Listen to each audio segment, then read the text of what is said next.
Hello बच्चों। Welcome to edu.axis। edu.axis में आपका बहुत बहुत स्वागत है। तो आ जाइए, आज हम लोग मेरे तो चैनल का नेम edu.axis, इसी चैनल में आपका स्वागत है। ठीक है बच्चों, ये तो इसका है। अब आपको मैं थोड़ा ब्रीफ कर देता हूँ कि अब तक के पिछले दो लेक्चर में मैंने आपको क्या समझाया था। ये बेसिकली मोल कॉन्सेप्ट का सीरीज है। तो मैंने आपको पिछले लेक्चर्स में मोल क्या होता था, कोई भी सबस्टांस होता था तो उसको हम मोल में ही क्यों रिप्रेजेंट करते थे। क्योंकि केमिस्ट लोग को मोल पसंद है, उनको ग्राम और किलोग्राम समझ नहीं आता है, तो मोल में करते हैं। और मोल का उत्पत्ति कहाँ से हुआ था, मीन्स मोल वर्ड आया ही कैसे था। तो उसके लिए आपको बताया था कि सेवन फंडामेंटल क्वांटिटीज हैं। जैसे कि आपका टाइम का सेकंड होता है, डिस्टेंस के लिए मीटर यूज करते हैं, बेसिक यूनिट्स जैसे एम के सिस्टम, मास किलोग्राम सेकंड। तो उसी तरह से टेम्परेचर के लिए केल्विन, करंट इलेक्ट्रिसिटी के लिए एम्पियर, और इंटेंसिटी ऑफ लाइट, जो भी लाइट ए आ रहा है उसका इंटेंसिटी क्या है, कैंडला में मेजर करते हैं। तो सेवन था सबस्टांस के लिए, तो उसका बेसिक यूनिट क्या होता है, इज मोल। तो वहां से मोल की परिकल्पना आप देख सकते हैं, या वहां से हम उसका मतलब ये स्टार्टिंग देख सकते हैं। ठीक है, तो ये तो बात था। फिर हमने देखा था कि मोल होता क्या था। तो कोई भी सबस्टांस होगा तो किसी केमिकल कंपोजिशन से बना होगा, तो उसका वेट इन ग्राम और उसका मॉलिक्यूलर मास या एटॉमिक मास, ये देखा था। एक चीज कि नंबर ऑफ मोल्स क्या थे, तो number of moles is simply is W upon molar मास, ऐसा। फिर उसके बाद बच्चों नंबर ऑफ मॉलिक्यूल्स के बारे में बात करें तो what ever the number of moles मिलता था, तो आपको जो चार्ट याद होगा कि इसमें हम एन नॉट का मल्टीप्लाई कर देते थे, तो नंबर ऑफ मॉलिक्यूल्स या नंबर ऑफ एटम्स हमें दे देते थे। तो ये तीन बातें थे। फिर उसमें हमने देखा था सेकेंड लेक्चर में आपको जो बताया था कि एसटीपी या NTP condition, normal temperature pressure या स्टैंडर्ड टेम्परेचर प्रेशर पे किसी भी कंपाउंड, कोई कंपाउंड या मॉलिक्यूल्स है, या मॉलिक्यूल्स कंपाउंड हटाइए, सब्सटेंस अगर है, तो एसटीपी कंडीशन और एनटीपी कंडीशन पर उनका वॉल्यूम क्या होता था, तो 22.4 लीटर होता था। तो मोल से हम उसको वॉल्यूम में कन्वर्ट करते हुए आपको दिखाए थे। तो ये तक था। और एक एएमयू के बारे में सीखा था कि एटॉमिक मास यूनिट होता क्या है, बेसिकली कि कोई जब हम नाइट्रोजन का 14 लेते हैं या कार्बन का 12 लेते हैं तो क्या होता है। इट इज समथिंग, तो कुछ यूनिट होगा, कि केवल तो नंबर तो है नहीं। तो अगर थोड़ा बहुत आपको ज्ञान होगा स्ट्रक्चर ऑफ एटम का, तो न्यूक्लियॉन नंबर होते हैं। बेसिकली न्यूक्लियस के अंदर अगर प्रोटॉन और न्यूट्रॉन होता है तो उसका एटॉमिक मास कहलाता है, तो उसके बारे में देखे थे। और जैसे कार्बन का भी बोला मैंने, 12 12 क्या, 12 U, तो एटॉमिक मास यूनिट के बारे में समझाया था। और फिर मैंने आपको कहा था कि हम जब नेक्स्ट बार मिलेंगे तो उसमें हमने प्रदीप केमिस्ट्री से कुछ बेसिक क्वेश्चंस लिए थे। तब मैंने बोला था कि आपको ये आरसी मुखर्जी, ये देखिए, ये आरसी मुखर्जी बुक के कैलकुलेशन, केमिकल कैलकुलेशन पर बेस्ड क्वेश्चन है। तो इसके बुक से मैंने बोला था कि आरसी मुखर्जी से आपको कराऊंगा, तो ये वो पार्ट है। और जो क्वेश्चन है यहाँ पर,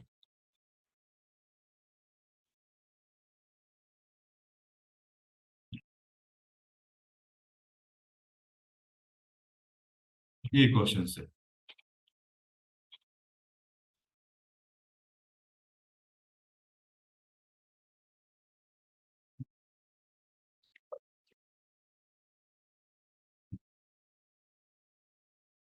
ये चैप्टर है बच्चे, तो बेसिक से पहले स्टार्ट करेंगे। बेसिक तो बता ही रखा था, मोल के बारे में कुछ प्रैक्टिस भी कराया था। अब कुछ क्वालिटी फुल क्वेश्चन लेते हैं कि इसका क्या होगा। तो आज क्वेश्चन नंबर 13 तक जाएंगे बच्चे। ठीक है, तो इसी चीज को मैंने यहाँ पर ले लिया है, 1 to 13। ये एक एक करके देखेंगे। तो बीच में ऑल दो हमें मोलैलिटी या मोलैरिटी का कुछ आएगा, तो मैं आपको वहीं पर बता दूंगा मोलैरिटी और मोलैरिटी के बारे में थोड़ा सा। लेकिन उसका ये नहीं कि बस यहीं पर बताकर छोड़ दूंगा, आपको डिटेल में उसका कंसंट्रेशन या कंसंट्रेशन को कैसे एक्सप्रेस करते हैं, mass percentage, volume percentage, mole fraction, molality, molarity, normality, what is the relationship between the molarity and normality, what is mass equivalent या इक्विवेलेंट वेट क्या होता है, तो उन सबों के बारे में धीरे धीरे चर्चा करेंगे। तो अभी हम लोग बहुत बेसिक से स्टार्ट कर रहे हैं, कि उनको भी ध्यान में रखकर कि जो बच्चे का एकदम नील बटे सन्नाटा है, नील मीन्स जीरो और सन्नाटा मीन्स इन्फिनिटी, मीन्स कि अनडिफाइंड टाइप की जो चीजें हैं, तो उनको कैसे डिफाइन किया जाए। तो जाकर जो बच्चे अभी इसमें अभी इस वीडियो को देख रहे हैं, तो जाकर वो पीछे वाले वीडियोस को देखें और वहां से मोल के बारे में ज्ञान लें, और फिर यहाँ पर आ जाए तो उनको मजा आएगा। या जिनका मतलब कभी सपना रहता है कि मैं आरसी मुखर्जी सॉल्व करूंगा, या मुझे क्वेश्चन और टफ वाले होने चाहिए, तो उन बच्चे के लिए भी ये है। ठीक है, मतलब आपको बताया था कि आरसी मुखर्जी का हैसियत केमिकल अर्थमेटिक में वही है जो फिजिक्स में 80 सर की है। तो आ जाइए आज के क्वेश्चंस में आते हैं। एक कह रहा है कि find the number of atom in 40 gram of ozone at NTP. तो हमें नंबर ऑफ एटम्स चाहिए और उसका 40 ग्राम के 40 ग्राम ऑफ ओजोन के बारे में बोले तो ओजोन इटसेल्फ क्या होता है, O3। तो इसका अगर हम नंबर ऑफ मोल्स के बारे में फर्स्ट क्वेश्चन के लिए कर रहे हैं, number of moles of O3, तो आपको बताया ही था wait in gram upon molecular mass. तो ओजोन का नंबर मॉलिक्यूलर मास कितना हो जाएगा बच्चों, कार्बन ऑक्सीजन का 16 होता है, तो 16 × 3 इज 48, और यहाँ पर 48 गिवन ही है, तो ये कितना हो गया 1। ठीक है, तो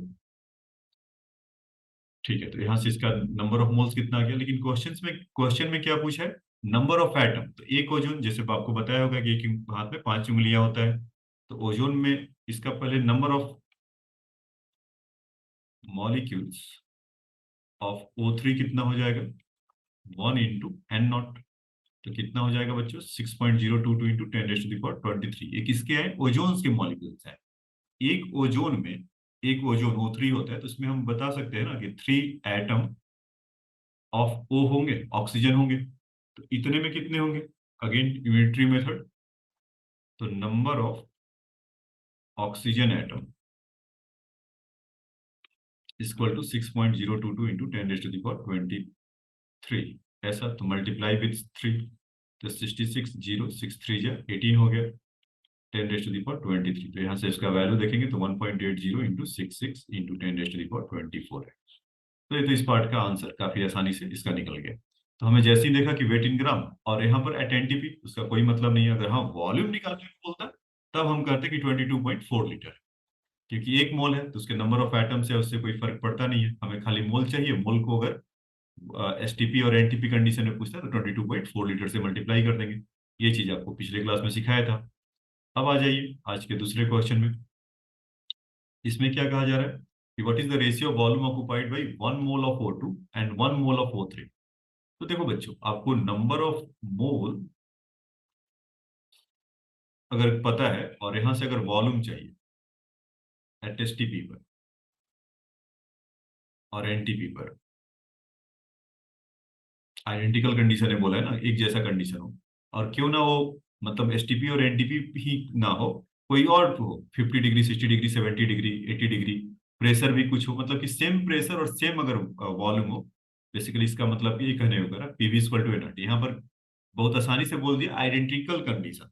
तो इसका मतलब ये नहीं कि केवल एसटीपी एनटीपी पर ही मतलब है, तो कोई भी कंडीशन पर होगा तो उन दोनों का रेशियो जो होगा सेम होगा। हाँ, लेकिन हम ये कह सकते हैं कि जो उनका वॉल्यूम एसटीपी और एनटीपी पर होगा वो 22.4 लीटर होगा। ठीक है, दोनों के लिए कंडीशन सेम होगा, तो हो सकता है कि वॉल्यूम उस समय, जैसे मतलब ये एसटीपी कंडीशन जो होता है या एनटीपी कंडीशन होता है 0 degree centigrade and 1 atm pressure के लिए होता है। तो अगर हम उसका कंडीशन बदल दें, जो कैलकुलेट करके आपको पिछली बार बताया था कि number of moles STP NTP पर एक नंबर ऑफ एक मोल में वॉल्यूम कितना ऑक्युपाई करता है, तो 22.4 लीटर करता है। एक बात। दूसरा, कि अगर हमसे कोई टेम्परेचर भी चेंज करके बोल दे या प्रेशर भी चेंज करके बोल दे, तो हम यहाँ से उसको कैलकुलेट करके लाएंगे। तो उन दोनों, इसमें क्या बोल रहे हैं कि आइडेंटिकल कंडीशन है, तो इसके चलते उसका नंबर ऑफ जो एक मोल से करस्पॉन्डिंग वॉल्यूम भी सेम ही आएगा। हो सकता है कि 22.4 लीटर ना आए, और हो सकता है क्या होगा ही कि 22.4 लीटर ना आए, मान लीजिए कि कुछ आर्बिट्री टाइप का 40 लीटर है, तो वो इसके लिए भी वैलिड होगा, O2 के लिए भी वैलिड होगा और O3 के लिए भी वैलिड होगा। क्यों, क्योंकि नंबर ऑफ मोल्स एक हमें पता है और बाकी ये सब तो चीजें दोनों के लिए सेम है। तो इस केस में वॉल्यूम जो ऑक्युपाई करेगा, occupied by O2 equal to volume occupied by O3, दोनों के लिए सेम होगा बच्चों। ठीक है, तो वॉल्यूम ऑक्युपाइड बाय ओजोन और volume occupied by oxygen will have same, so ratio of their 1:1, so that is why 1:1। इसका फर्स्ट सेकंड आंसर है 1:1। ठीक है, अब आ जाइए आज के तीसरे क्वेश्चन की तरफ चलते हैं। Correct, calculate the mass of 5 mole of calcium carbonate in a gram. तो इस क्वेश्चन को भी हमने पहले देख रखा है, आपको एक्सप्लेन कर रखा है। Number of moles equal to क्या होता है, weight in gram upon molar mass. और नंबर ऑफ मोल्स यहाँ पर कितना दे रखा है, 1 मोल, सॉरी 5 मोल सामने से ही दिया हुआ है। और कैल्शियम कार्बोनेट का वेट इन ग्राम, यहाँ पर बार बार लिख रहा हूँ कि आपके दिमाग में जाके रच बस जाए कि वेट इन ग्राम ही लिया जाता है। अगर केजी है तब भी पकड़ के लेकर आएंगे। आपको पिछले लेक्चर में याद होगा, वहां पर 1 मीट्रिक टन ऑफ आयरन था, तो उसको ग्राम में कन्वर्ट किया। तो wait in gram calcium carbonate का जब आप निकालेंगे तो 100 आएगा। कैल्शियम का 40 होता है और कार्बन का 12 और ऑक्सीजन का 16। तो आप करके देखिएगा 40 आएगा, not thousand, is 40 wait in ग्राम। ठीक है, तो यहाँ से सिंपल है ना, 5 = W/100। तो W = कितना हो जाएगा बच्चों, 500 ग्राम। तो हम कह सकते हैं दूसरी भाषा में कि 500 ग्राम कैल्शियम की बात हो रहा है, कैल्शियम कार्बोनेट की बात हो रहा है। तो केमिस्ट लोग बोलते हैं 5 मोल, इट मीन्स इसमें it means 500 gram of calcium carbonate. 5 moles of calcium carbonate का मतलब 500 ग्राम ऑफ कैल्शियम कार्बोनेट। तो बेसिकली मोल क्या है कि स्टैंडर्डाइज्ड है। अब देखिए, कोई अगर दूसरा कोई होता कैल्शियम कार्बोनेट की बजाय तो कुछ और आता, तो इसीलिए ऐसा लिया गया। ठीक है, अब आ जाइए फोर्थ नंबर में, कह रहा कि the vapour density of the gas, कह रहा कि the vapour density of A gas is 11.2। Calculate the volume occupied bye 11.2 gram of gas at NTP. तो हमें वॉल्यूम के लिए क्या चाहिए होता है एट एसटीपी पर, अरे एनटीपी पर, कि कह रहा कि नंबर ऑफ मोल्स लेकर आओ और 22.4 से मल्टीप्लाई कर दो। अब नंबर ऑफ मोल्स की खोज में चले तो नंबर ऑफ मोल्स क्या होता है, weight in gram upon molar मास, ऐसा। तो wait in gram 11.2 gram given भी है, लेकिन मोलर मास के जगह पे ये क्या दे दिया, वेपर डेंसिटी। तो खुद ही वो आपको हिंट दे रहा है क्वेश्चन में कि मॉलिक्यूलर वेट जो होता है, two two times of vapour density होता है। तो इस फॉर्मूले को आप लोग भी अपने साइड या जो एक नोट बनाते हैं उसके लिए लिख लीजिए, molecular weight is equal to 2 times of vapour density. तो 2, वेपर डेंसिटी का वैल्यू कितना है 11.2, तो कितना हो गया 22.4। इसका नंबर ऑफ मोल्स अगर हमें मोलर मास एक तरीके से आ गया, तो यहाँ से 22.4 कर दे तो 11/2 अपन 22.4, तो बहुत आसानी से वो कैंसिल हो जा रहा होगा, हाफ मोल। ठीक है, तो अब हमें क्या चाहिए था, इसको चाहिए था वॉल्यूम। तो वॉल्यूम को लेकर आते हैं, तो 2n × 1/2 मोल्स है और 22.4 लीटर होता था एनटीपी कंडीशन पे। तो इसको कट करेंगे तो 11/2 लीटर आ जाएगा, जो कि यहाँ पर आंसर है। ठीक है, तो बहुत सिंपल था। अब आ जाइए, इनको लेकर आते हैं 5, 6, 7 के लिए। हम्म, इसमें क्या कहा जा रहा है बच्चों, कह रहा calculate the number of oxygen atom in 0.2 moles of Na2CO3 10H2। ठीक है, तो सबसे पहले कि नंबर ऑफ मोल्स तो हमें पता है, तो नंबर ऑफ, क्वेश्चन नंबर 5 है आज का, नंबर ऑफ मोल्स कितना गिवन है, नंबर ऑफ मोल कितना गिवन है हमें 0.2। तो नंबर ऑफ Na2CO3 .10H2, तो आपको नंबर ऑफ मोल निकालने की झंझट ही नहीं है। Number of Na2CO3 into 10.10H2 molecules, उसमें कितना होंगे, मतलब का जो ये कह लीजिए क्रिस्टल एक तरह का बनता है सोडियम कार्बोनेट डॉट 10H2। तो इसका अगर हम नंबर ऑफ अगर मॉलिक्यूल्स वगैरह इसका निकालें तो कितना आ जाएगा, 0.2 इंटू n0। ये क्यों, क्योंकि आपको पता था कि जैसे एक डोजन में 12 यूनिट, तो 0.2 में कितने होंगे, multiply with Avogadro's number. Avogadro's number is nothing, is 0, Avogadro's number 6.022 into 10⁻23 इतना हो जाएंगे। तो ये तो Na2CO3 का आया, नंबर ऑफ Na2CO3 आया ऐसा, एंड ऑफ कोर्स 10.H2। ठीक है, तो उसमें अब देखिए कि ऑक्सीजन एटम कितने होंगे, इसमें 3, इसमें यहाँ से 10। तो टोटल ऑक्सीजन कितने हैं, जैसे एक हाथ में 5 उंगलियां। तो Na2CO3 .10H2 में कितने ऑक्सीजन काउंट करो, तो वहां से आपको Na2CO3 .10H2, तो 3 यहाँ से और यहाँ से 10, तो टोटल कितने हो गए 13। ऐसा तो नहीं सोचते कि 10H2 कहीं ऐसा चिपका हुआ था पानी, नहीं, तो क्रिस्टल के फॉर्म में होता है बच्चों। उसकी जानकारी जब इनऑर्गेनिक बताऊंगा तो और उसके बारे में बताऊंगा। तो यहाँ से क्या हो जाएगा, नंबर ऑफ Na2CO3 10H2 में, तो नंबर ऑफ, ये आपको यहाँ पर लिख देता हूँ कि 1 Na2CO3 इक्वलेंट टू 10 + 3। या 3 + 10 जैसे भी, तो टोटल लिख देता हूँ 13 एटम ऑफ ऑक्सीजन।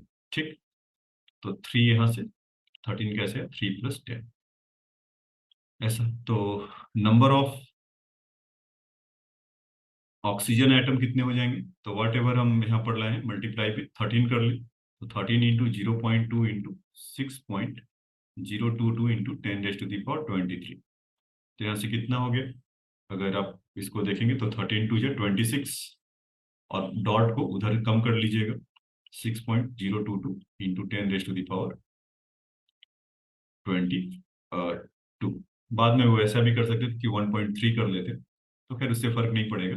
तो अब देखिए 26 कितना हो जाएगा, 6 6 36, 3 और 6 2 12, 15, तो 156। और इस डॉट का भी कुछ ना कुछ होगा, 0.2 को अगर उससे मल्टीप्लाई करेंगे 0.02 को, तो भी कुछ 0.52 तक ऐसा देगा। तो हम उससे ही काम चला लेते हैं, तो 0.52 ज़्यादा डिस्टर्ब कर नहीं रहे। तो इसका वैल्यू जो आएगा 1.56, एक डेसिमल प्लेस पर था, तो 15.56, तो वापस 1.56 स्टैंडर्ड फॉर्म में लिखेंगे, इंटू, और साथ साथ या 6 कर लीजिए, क्योंकि 0.5 से वो ऐड करना था ना, तो 1.68 ऐसा कुछ होगा, तो 10⁻23 एटम फिर से हो जाएगा। तो ये कैलकुलेशन है, कैलकुलेशन आप अपना कर लेना, और आंसर आप देख सकते हैं 1.56 इंटू 10⁻24। अच्छा, एक और डेसिमल वो बढ़ेगा तो फिर वहां से फिर बढ़ जाएगा, तो इसका वैल्यू जो आप करेंगे तो कितना आ जाएगा, 10⁻, एक पावर यहाँ पर मिसिंग है, कि जो मैंने उसको यहाँ से 2.6 या एक 22 किया था, तो यहाँ पर इसका 2 डेसिमल प्लेस पर आएगा। तो इसको जब हम वापस करेंगे, मतलब यहाँ से आप देख भी पा रहे हो कि 26 पॉइंट, इसको 6 करेंगे तो 156 पॉइंट समथिंग आएगा। तो 2 डेसिमल पीछे की तरफ जाएंगे तो 22 से 2 आ जाएगा, तो यहाँ से कितना हो जाएगा, 4। इस कैलकुलेशन को आप अपना समझ लीजिएगा। तो ऑलमोस्ट सेम है, वहां पर उनका आंसर कितना बचे, 1.56, मैंने लिखा है 0.66, 1.66। तो कैलकुलेशन हमने ओरली करने की कोशिश किया था, तो इस चलते ऐसा आ रहा है, तो डेसिमल प्लेस पर उतना चलता है। ठीक है, तो समझने के लिए हमारे पास क्या था कि ये चीज, कि जो नंबर ऑफ की कोई एक बड़ा सा मॉलिक्यूल्स गिवन है, और उसमें नंबर ऑफ ऑक्सीजन एटम या वगैरह वगैरह इस तरह का करता है कॉन्स्टिट्यूएंट एलिमेंट का, तो एक का कितना होगा तो बाकियों का कितना होगा, इस तरह से। अब आ जाइए दूसरे क्वेश्चन में, क्वेश्चन नंबर इसके चलते हैं 6।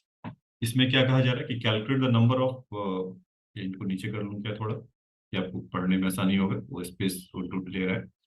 कह रहा calculate the number of moles of calcium carbonate, calculate the number of moles of copper sulfate contain the 100 ml of 0.1 copper sulfate solution, also find the number of sulfate है। तो ठीक है बच्चों, जैसे मैं इसी के बारे में बात कर रहा था कि मोलैरिटी के बारे में आपको बताया नहीं, तो होता क्या है कि एक टर्म कॉन्सेंट्रेशन को रिप्रेजेंट करने के लिए मोलैरिटी होता है। तो मोलैरिटी में क्या होता है कि number of moles of solute, solute और सॉल्वेंट दो चीज होते हैं, volume of solution in litre, ऐसा। मतलब कि कोई भी अगर सॉल्यूशन बना हुआ है, इसमें बहुत सारे चीज होंगे ना, तो उसमें एक पार्ट सॉल्यूट होगा जो स्मॉलर एक्सटेंट में होता है जनरली। ये क्यों बोल रहा हूँ स्मॉलर एक्सटेंट में, क्योंकि कभी सॉलिड लिक्विड का अगर होगा तो solid is always considered is solid, और लिक्विड लिक्विड में जो होगा तो उसके लिए कम ज्यादा देखा जाता है। सॉलिड क्यों ना ही ज्यादा हो, सॉलिड अगर क्यों ना ही ज्यादा हो, तो उसको हम सॉलिड ही मानेंगे अगर वो सॉलिड है तो। और दूसरा जो स्मॉलर एक्सटेंट में होता है सॉल्वेंट, तो कम समझ में आया कोई बात नहीं, आगे इसके बारे में और चर्चा करेंगे। अभी हम तो मोल कॉन्सेप्ट पे ज्यादा फोकस करें, तो अभी कॉन्सेप्ट आपको सिखाना जरूरी है। जब इसके बारे में करेंगे तो इसका अर्थ ही अलग से उतारेंगे।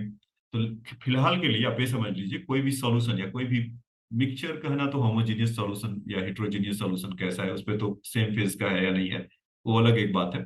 अगर आप simple solution is safe word, तो सॉल्यूशन में दो चीज या दो से ज्यादा चीज का मिक्सचर होता है। तो जो स्मॉलर एक्सटेंट पर होता है, अभी के लिए ये समझ लो, जो स्मॉलर एक्सटेंट पर होता है इस सॉलिड, मैं बार बार कह रहा हूं अभी के लिए समझ लो, मतलब आगे कुछ और आएगा, तो उसके लिए तैयार रहिएगा। सॉलिड और सॉल्वेंट, जो स्मॉलर एक्सटेंट में होता है सॉलिड, और लार्जर एक्सटेंट में होता है सॉल्वेंट, तो उसकी बात कर रहे हैं। तो अभी calculate the number of moles of copper sulphate, तो कॉपर सल्फेट इसमें क्या है, सॉल्यूट, और बाकी का 100 ml इन 100 ml, तो कुछ नहीं बोला है तो इसका मतलब वाटर हो गया। ठीक है। तो मोलैरिटी यहाँ से देखिए 1 मोलर बोला है ना, और उसका number of moles of solid हमको ये निकालना है, number of moles of copper sulphate के बारे में। और volume of solution in litre, तो 100 ml है तो इसका वैल्यू कितना हो गया 0.1। यहाँ से नंबर ऑफ मोल्स के वैल्यू कितना हो गया, जो 0.1 मोल। तो बस हमारा काम यहीं तक था इसके साथ के साथ। अब उसके बाद calculate the number of moles, तो नंबर ऑफ मोल्स तो हमने निकाल लिया 0.1, आप देख सकते हैं। लेकिन उसके बाद बोला है कि also calculate the sulphate ion. तो कॉपर सल्फेट को अगर आप पहचानते हैं CuSO4, तो इसमें सल्फेट आयन कितना है, एक। तो नंबर ऑफ,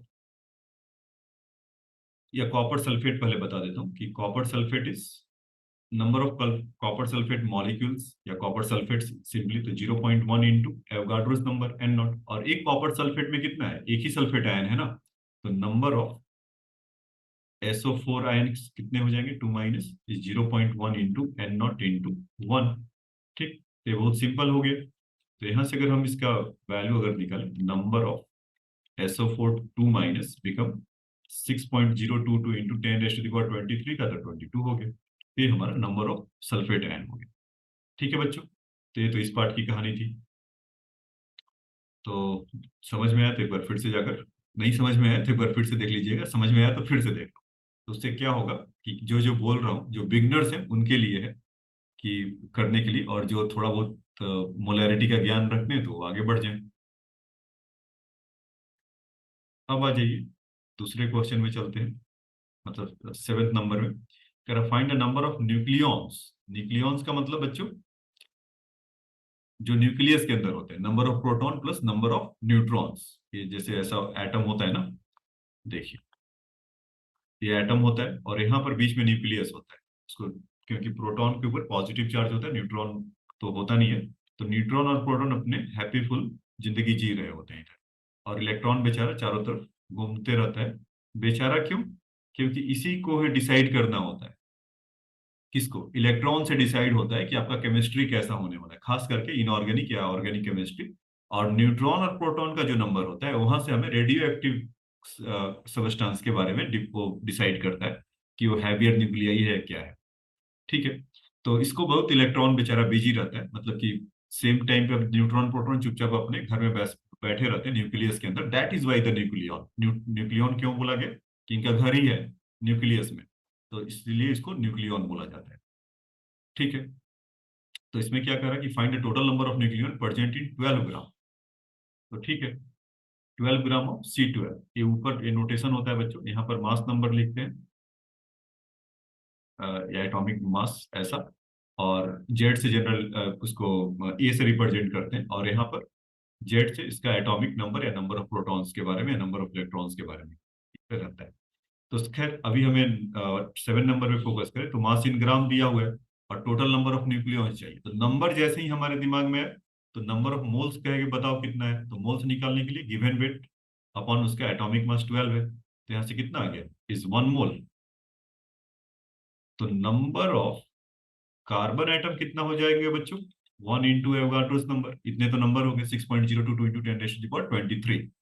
अब हम सोचिए, अब हम ये सोचेंगे कि नंबर एक कार्बन के अंदर कितने नंबर ऑफ न्यूट्रॉन और प्रोटॉन होते हैं। तो आपको पता होगा जो उसका मास नंबर होता है इटसेल्फ ही वही न्यूक्लियन नंबर होता है, न्यूट्रॉन प्लस प्रोटॉन। ये आपको याद होगा ना, कि जो ये न्यूक्लियस के अंदर जो लोग रहते हैं उसी को न्यूक्लियन बोलते हैं, और यही मास नंबर होता है। तो नंबर ऑफ न्यूक्लियन ऐसा। तो यहाँ से नंबर ऑफ अगर न्यूक्लियन बताना हो हमें, तो एक में इतना, तो 12 नंबर में N0, तो 12 टाइम्स इंटू 6.022 इंटू 10⁻23। तो आप आंसर इसका देख पा रहे होंगे, 12 इंटू ऐसा मिल रहा है 6.022 इंटू 10⁻23। ठीक है बच्चों, तो इसकी कहानी था। अब आ जाइए 8 नंबर में चलते हैं, करा टोटल नंबर ऑफ न्यूट्रॉन्स। तो खाली न्यूट्रॉन्स के बारे में बात कर रखा है, तो atomic mass equal to number of proton plus number of neutrons होता है। And total mass of neutrons is 7 milligram है। The total mass of neutron is in 7 milligram, assuming that the mass of neutron is equal to hydrogen atom. ठीक है। तो ठीक है, मतलब हमें ये बताना है कि अगर इसका 7 मिलीग्राम है, तो नंबर ऑफ मोल्स वगैरह, क्योंकि उसमें एक हिंट दे दिया ना, assume that the mass of the neutron, तो mass of the neutron is equal to mass of hydrogen, तो एक ही होता है, इसीलिए उसकी बात कर रहे हैं। तो नंबर ऑफ मोल्स लेकर आ जाएंगे क्या? बिल्कुल लेकर आ जाएंगे। तो आइए थोड़ा सा स्पेस बना लिया जाए अपने लिए।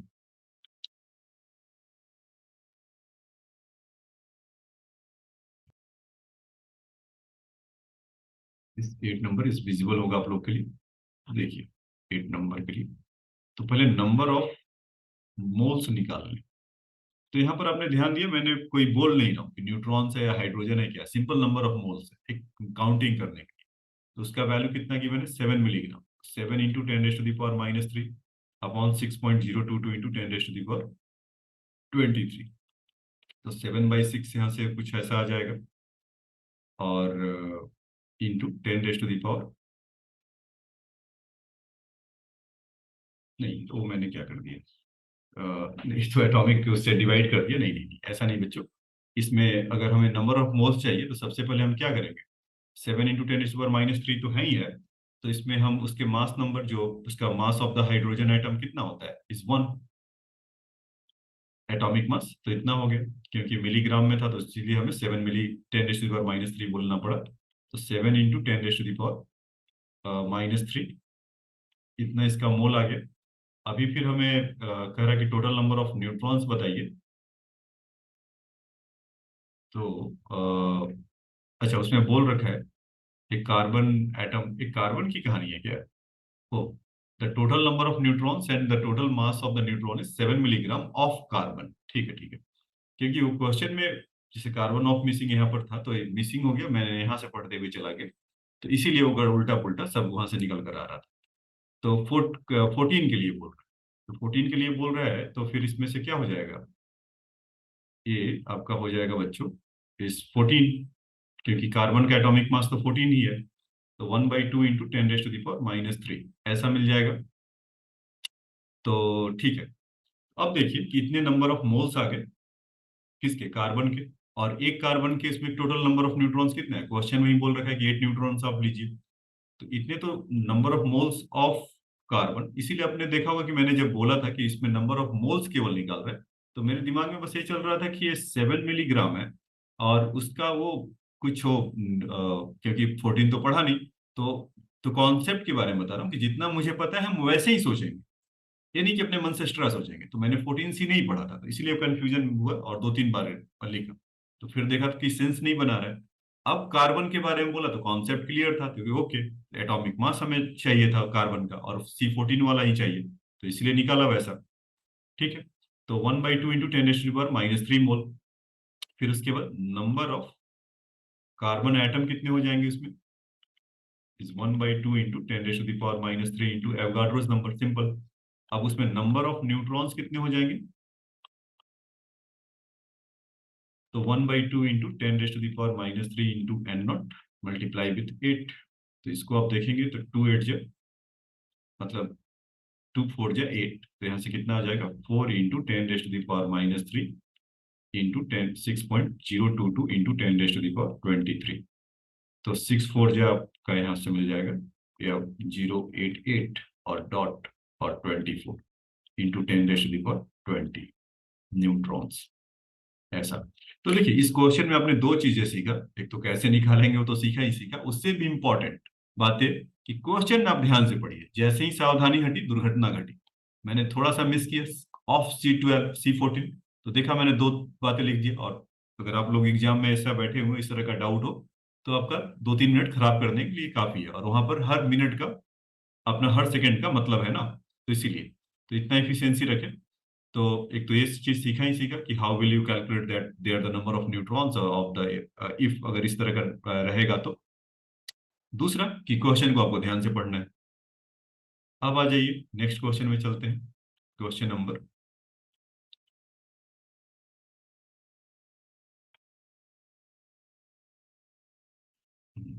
9, how many moles are here in 1 metre cube of any gas at 10 dP। तो एनी गैस, तो 1 मीटर क्यूब का मतलब कितना हो गया बच्चों, पिछले क्लास में बताया था आपको कि 1 1 metre cube is equal to 10⁻³ litre, या दूसरी भाषा में 1000 लीटर होता है, बता ही देता हूँ आपको आज। कि 1 मीटर में क्यूब में 100 सेंटीमीटर होता है क्या, ऐसा बोल सकते हैं। 1 मीटर में तो बचपन में सीखा होगा ना, ऐसा होता है। तो इसको जब हम करेंगे तो 10⁻²सेंटीमीटर, तो 10⁻6 सेंटीमीटर क्यूब होता है। और 1 centimetre cube equal to 1 ml, जो सेंटीमीटर क्यूब या एक सीसी, जो आप घर में सुनते हैं ना, सीसी। सीसी है क्या, बस बेसिकली उसी के लिए एमएल में रहता है ना दोनों सब, 10 ml, 20 ml, 50 ml। तो that the CC is is 1 ml। तो इसका वैल्यू कितना हो जाएगा, 10⁻6 ml।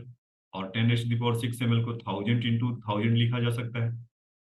और 1000 ml का मतलब क्या होता है बच्चों, ये तो बचपन में कोल्ड ड्रिंक्स पीते समय सीख गए होंगे, आधे लीटर और कितना, इस 1000 लीटर। तो ये तो आपका था 1 metre cube equal to 1000 litre. तो ये आपके ज्ञान में समझने की कोशिश कर रहे हैं कि आप 1 मीटर क्यूब को कितना समझते हैं, बाकी मोल के लिए तो कुछ है नहीं वहाँ। तो यहाँ पर 1 मीटर क्यूब का मतलब कितना हो गया, 1000 लीटर। अब पूछ रहा है कि एनी गैस, तो हाउ मेनी मोल्स। तो हमें पता है कि मोल्स से अगर वॉल्यूम में जाना है एनटीपी कंडीशन, तो मल्टीप्लाई विथ 22.4। आप फ्लो चार्ट को याद करिए जो चार यहाँ पर बनाया था ना उसका, कि अगर वेट इन ग्राम है, तो साफ ही साफ लिख देता हूँ, वेट इन ग्राम था, तो वहां से नंबर ऑफ मोल्स आने के लिए क्या करते थे, डिवाइडेड बाई मॉलिक्यूलर मास, ऐसा करते थे, तो नंबर ऑफ मोल्स मिल जाता था। और जब नंबर ऑफ मोल्स आपको वंस पता है, तो मल्टीप्लाई विथ एवोगाड्रोस नंबर, अभी आपने देखा होगा कि बहुत सारे में यूज किया होगा। तो नंबर ऑफ केमिकल एंटिटीज से मतलब number of proton, number of neutron, या नंबर ऑफ मॉलिक्यूल्स एटम, उसके लिए। और दूसरा था कि नंबर ऑफ मोल से वॉल्यूम में जाने के लिए। जिनको अभी भी डाउट है तो जाके पीछे वाले वीडियो में देखें, बार बार इसीलिए बोल रहा हूँ, not multiply, it is not divide, it is multiply with 22.4 at NTP, NTP और एसटीपी। नॉर्मल टेम्परेचर ये आता कैसे था, उसका सोर्स फिर से बता दे रहा हूँ, पीवी इक्वल टू एनआरटी से। प्रेशर लेते थे 1 atm, टेम्परेचर लेते थे 0 डिग्री सेंटीग्रेड, और 273 केल्विन। ऐसा मत सोचिएगा कि टेम्परेचर 0 डिग्री सेंटीग्रेड है तो पूरा उड़ गया हो, तो वॉल्यूम ऐसे जीरो आ गया, तो इसकी बात कर रहा था बच्चे। तो 1000 लीटर है, तो नंबर ऑफ मोल चाहिए, तो क्या करेंगे, देखिए यहाँ पे वॉल्यूम में आपको पता है, और यहाँ से यहाँ नंबर ऑफ मोल चाहिए, तो वहां से उल्टा काम करेंगे ना, जो मल्टीप्लाई कर रहे थे तो हम डिवाइड करेंगे 22.4 का। तो number of moles of that gas is equal to 1000 upon 22.4। तो अब इसको आप सॉल्व कर लेना, तो आपको कुछ इतना ही मिलेगा, 44.6। और ऐसे भी आप देखेंगे 22 4 या कितना होता है, 88। और 0.4 वाला कुछ ना कुछ बढ़ा देगा, मतलब 89.6। तो 4 से गया, फिर जीरो आया, फिर से वैसा ही होगा, तो 44.6 मोल ऐसा मिलेगा। अब आ जाइए बच्चों इसके लिए,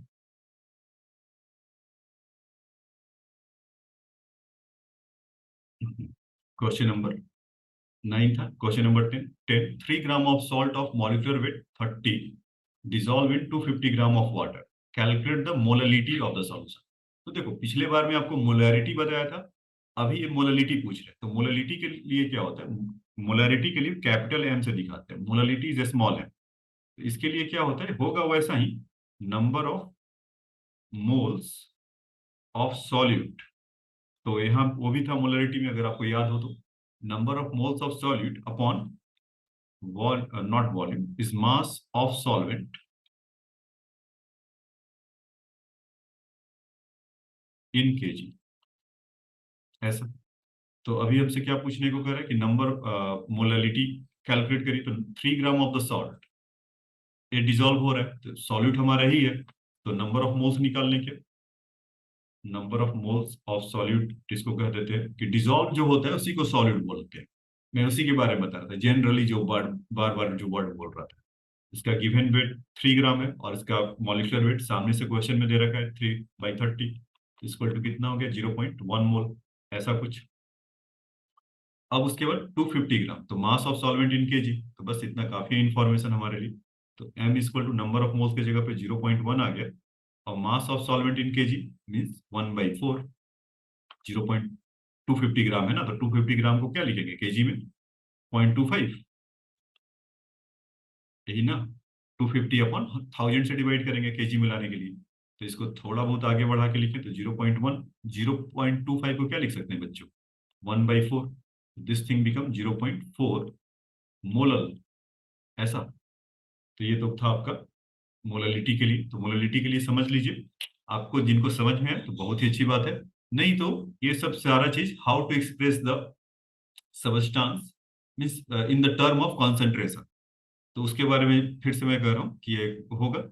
और बहुत सारे जो 12th वाले जो चैप्टर्स हैं या यहाँ पर केमिकल इक्विलिब्रियम वगैरह है, तो उसमें आपको समझने के लिए उसका ज्ञान होना जरूरी है कॉन्सेंट्रेशन का, तो बताऊंगा ही बताऊंगा।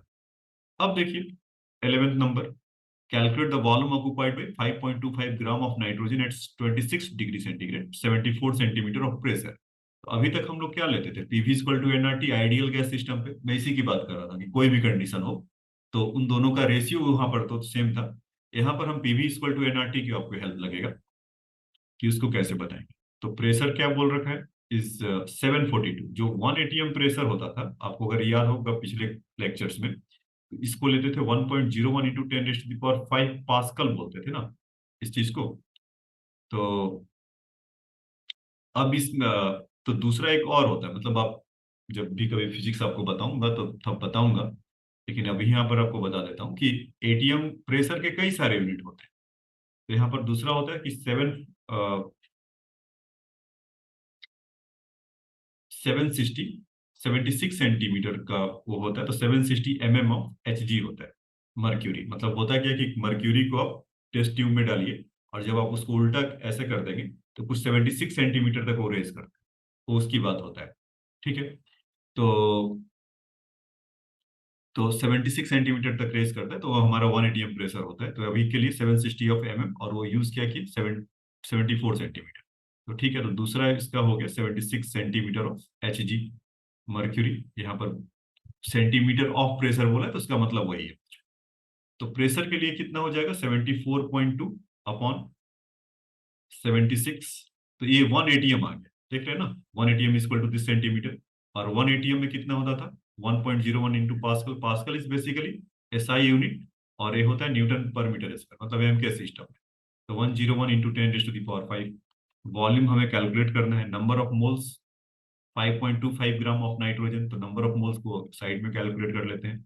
5.25 ग्राम ऑफ नाइट्रोजन, नाइट्रोजन केवल बोला है तो मैंने आपको पहले भी बताया था, नाइट्रोजन केवल बोले तो मॉलिक्यूल की बात कर रहा है, नहीं तो स्पेसिफाइड रहेगा नाइट्रोजन एटम।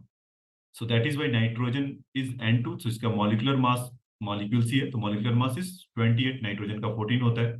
तो हम भी चुपके से यहाँ पर 5.25/28 को बैठा देंगे।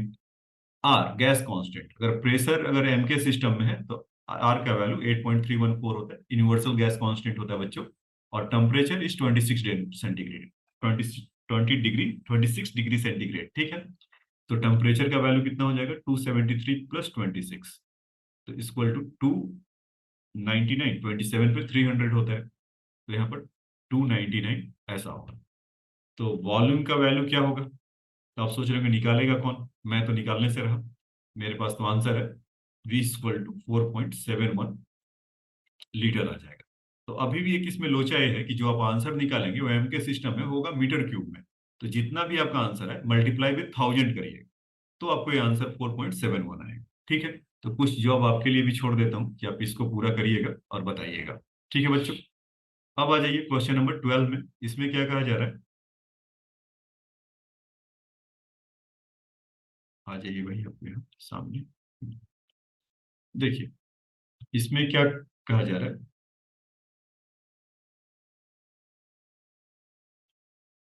इनको ऐसे कर लेते हैं। ठीक है, अब वो विजिबल है अच्छे से। इसमें क्या कहा जा रहा है कि find the ratio of number of molecules contain 1 gram of ammonia and 1 gram of N. ठीक है, तो number of moles of N2 कितना हो जाएगा, नंबर ऑफ मॉलिक्यूल्स के लिए तो नंबर ऑफ मोल्स चाहिए होगा ना हमें, तो number of moles of N2 के बारे में, एन सॉरी पहले अमोनिया है तो अमोनिया को देख लेते हैं, NH3 के बारे में देखना होगा। इट इज 1 अपॉन अमोनिया का कितना हो जाएगा, NH3 बताओ बच्चों, 14 + 3 इज 17, तो 1/17 मोल ऐसा हो जाएगा। और नंबर ऑफ मॉलिक्यूल्स कितने हो जाएंगे ऑफ NH3। तो जितना आपने निकाला है उसको एवोगाड्रोस नंबर से मल्टीप्लाई कर दीजिए, एन नॉट। ये सिंपल ऐसा हो गया। अब उसके बाद दूसरा देखिए कि number of N2, number of moles of N, पूरा सम्मान देते हैं इनको। तो 1 ग्राम उनका भी है, तो 1/N2 का कितना होता है 28, इतने मोल हो गए। तो अगर इनका अगर number of moles of N2 निकालना हो तो multiply with again what Avogadro's number N naught. तो ये आपको दो चीज मिल गया, नंबर ऑफ मोल्स या नंबर ऑफ मॉलिक्यूल्स के बारे में, इसका और इनका, इन्हीं का दोनों का रेशियो चाहिए ना। तो इसको से कर दीजिए N1 और इनको से कर दीजिए N2। तो N1/N2 का वैल्यू चाहिए था हमें, ठीक है। तो N1 की जगह पे कितना हो जाएगा N0/17। अब मल्टीप्लाई करने इसीलिए नहीं है क्योंकि मुझे पता था कि वो कैंसिल होंगे, और यहाँ से N0/28। तो ये दोनों भाई भाई कहते कि चल हम लोग हट जाते हैं। तो 28/17 N1/N2 दोनों का रेशियो मॉलिक्यूल्स का कितना हो गया बच्चों 28/17। तो ये तो आपका आ गया 28/17, ठीक है। अब आ जाइए आज के लास्ट क्वेश्चन में चलते हैं।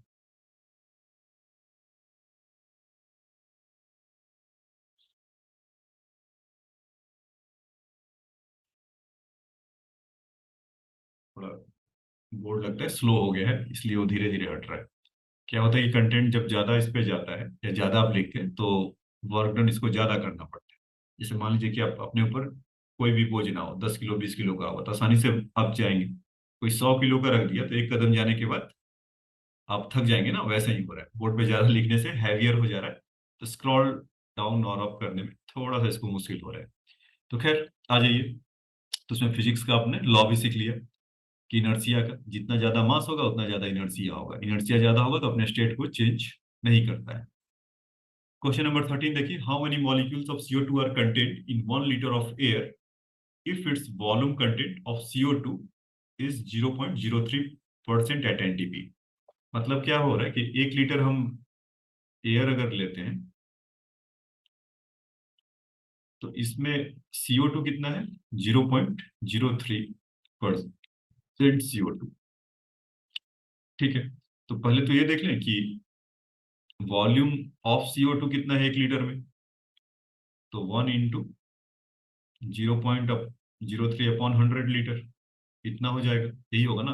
मतलब कुछ कह रहा है कि 1 लीटर है और उसमें CO2 के बारे में कह रहा है कि नंबर ऑफ मॉलिक्यूल्स बताओ, और 1 लीटर एयर में कुछ 0.03% ऑफ उसका CO2 है।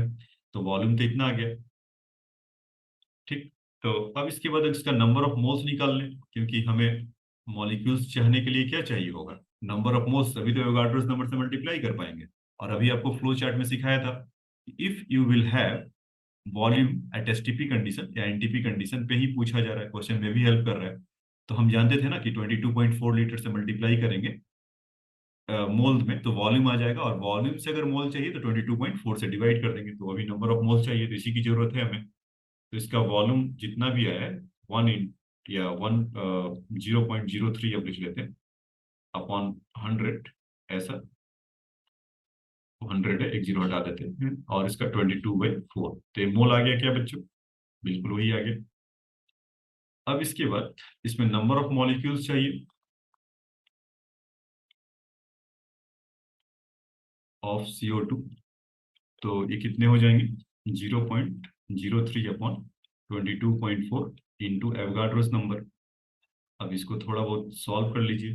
तो 0.03/22.4 इंटू 6.022 इंटू 10⁻23, ठीक है। अच्छा 100 को मैंने कुछ खा गया क्या, नहीं अभी है 100, क्योंकि यहाँ से यहाँ 100 देखिए नहीं है 100। तो देखो इसमें क्या होगा कि 0.03 हैविंग 3 × 10⁻², यही होगा। और 10/100 है तो 10⁻², ये वो दोनों ऊपर की तरफ आएंगे। मतलब मैं ये कुछ कहना चाह रहा हूँ 3 × 22.4 6.022। अभी ऐसे ही कैलकुलेशन फास्ट करने का देख सकते हैं, नहीं तो अपना फ्री स्टाइल रखिए जैसा जिसको लगता है। लेकिन इस तरह से करेंगे तो थोड़ा आसानी, आपको सहूलियत रहेगा और कुछ नहीं। 10⁻³ है और यहाँ से 10⁻⁻² था, और 10⁻100 वाला ऊपर जाएगा तो -2 -4 हो जाएगा, तो इनको कहेगा कि आप हो जाइए 10⁻−19, सॉरी 10⁻+19, बिकॉज 23 - 4 इज 19। ठीक है। अब इसको देखिए यहाँ से कितना हो गया, 18, 6 3 18, 0.66/22.4 इस 10⁻19 हो गया। और इसको जब यहाँ से करना हो तो यहाँ से आप देखेंगे तो 9/11 कुछ जैसा बनेगा, 11.2। तो और कुछ कर नहीं सकते, तो सब्सिट्यूट नहीं कर सकते, तो एक तो डॉट तो लगा सकते हैं। तो 180 हुआ और 22 से ही भेज देता हूँ मैं। तो आप भी ऐसे कर सकते हैं। तो 22 5 जो 110 होता है, 3 जा करेंगे तो 66 76।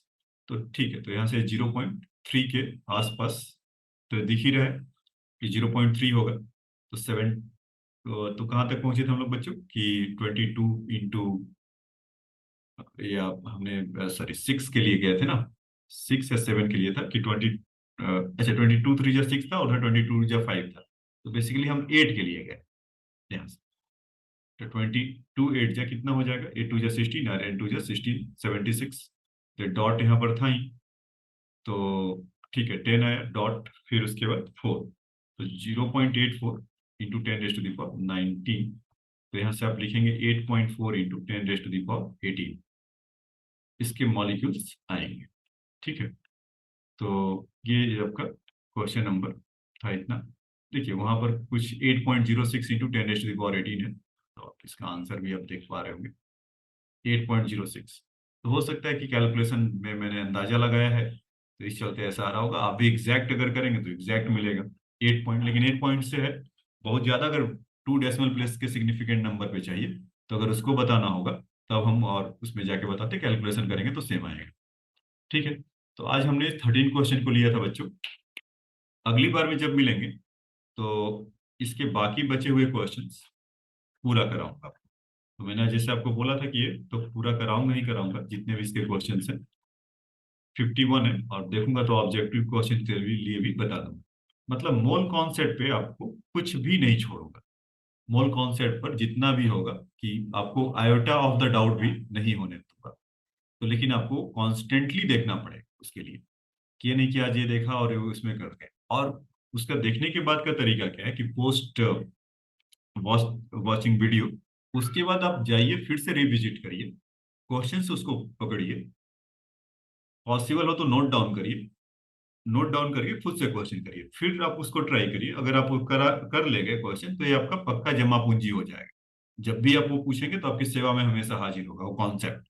मतलब क्या कि ये क्या होता था, तो क्या कि अच्छा ये होता है, तो आपका दिमाग खुद ही बोलेगा कि इसका तो ये होता है, तो आप आसानी से उसको अप्लाई कर। तो ये तरीका होता है कैसे आप ग्रैप्स करेंगे, कैसे इस पे आप पकड़ बनाएंगे, और बाकी धीरे धीरे धीरे और भी कॉन्सेप्ट को इंट्रोड्यूस करोगे। ठीक है बच्चों, तो आज के लेक्चर में इतना ही। नेक्स्ट लेक्चर में जब मिलेंगे तो कुछ और वीडियो के साथ आएंगे।